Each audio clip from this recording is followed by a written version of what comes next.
ఈ కార్ కి best ceramic coating premier care apexer car detailing studio for contact.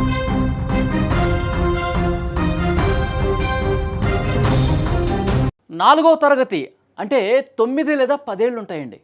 ఆ వయసు పిల్లలకు ఆడుకోవటం తెలుసు, అల్లరి చేయటం తెలుసు. కానీ ఆత్మహత్య చేసుకోవటం తెలుసా? చందనగర్లో జరిగిన ఈ ఘటన వింటే గుండె బరువెక్కుతుంది, గుండె తరుక్కుపోతుంది.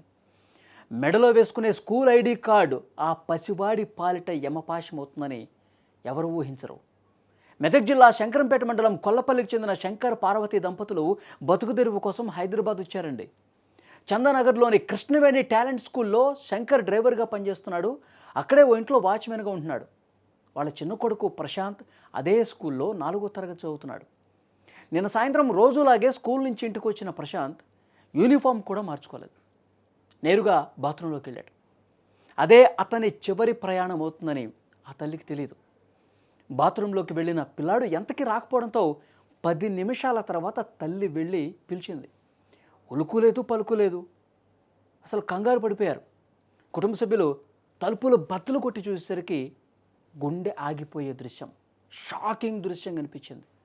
బట్టలు ఆరవేసే బైండింగ్ వైర్కి తన మెడలోని ఐడి కార్డు ట్యాగుతోనే ఉరి వేసుకుని వేలాడుతున్నాడు.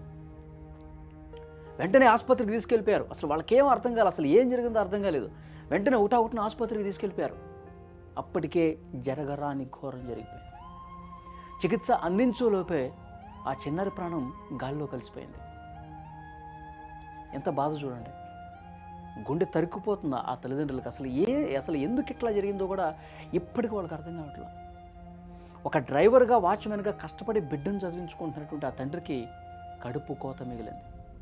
చందానగర్ పోలీసులు కేసు నమోదు చేసుకుని దర్యాప్తు చేస్తున్నారు. కానీ తల్లిదండ్రులకి ఒక విజ్ఞప్తి, తల్లిదండ్రులారా జాగ్రత్త, మీ పిల్లలు ఏం చేస్తున్నారు, వాళ్ళ ఆలోచనలు ఏ విధంగా ఉన్నాయి అన్నది ఒక్కసారి గమనించండి. లేకపోతే ఇలాంటి ఘోరాలు ఇంకా పునరావృతమయ్యే అవకాశం కనిపిస్తుంది. నిజంగా చూడండి, అసలు ఆ బాత్రూంలోకి వెళ్ళిపోయి బట్టలు ఆరేసే దండం మెడకు చుట్టుకోవటం ఏంటి, ఐడి కార్డు కూడా ఆ మెడకు చుట్టేసుకొని ఉండటం ఏంటి?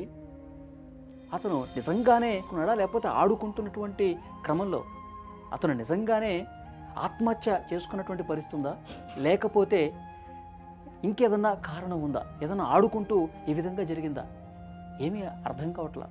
పోలీసులు కేసు అయితే నమోదు చేసుకున్నారు, ఇన్వెస్టిగేట్ చేస్తున్నారు. కానీ తల్లిదండ్రులకు మాత్రం ఈ ఘటన ఒక హెచ్చరిక లాంటిది. మీ పిల్లల్ని కనిపెడుతూ ఉండండి, మీ పిల్లల ఆలోచనలను గమనిస్తూ ఉండండి, వాళ్ళు ఎప్పుడు ఏం చేస్తున్నారో అబ్జర్వ్ చేస్తూ ఉండండి. లేకపోతే ఇలాంటి ఘోరాలే జరుగుతుంటాయి. నిజంగా ఆ తల్లిదండ్రులు ఇంకా శోకంలో ఉండిపోయారు. ఆ శోకం నుంచి ఇంకా బయటకు రాలా. బంధువులు, కుటుంబ సభ్యులు, ఇంటి చుట్టుపక్కల వాళ్ళందరూ కూడా ఈ వార్త విని షాక్ అయిపోయారు. అసలు ఏం జరిగిందో కూడా ఎవరికి అంతు చిక్కని విషయం కనిపిస్తుంది. పోలీసులు అయితే ఇన్వెస్టిగేషన్ మొదలుపెట్టారు, అన్ని కోణాల్లో దర్యాప్తు చేస్తున్నారు.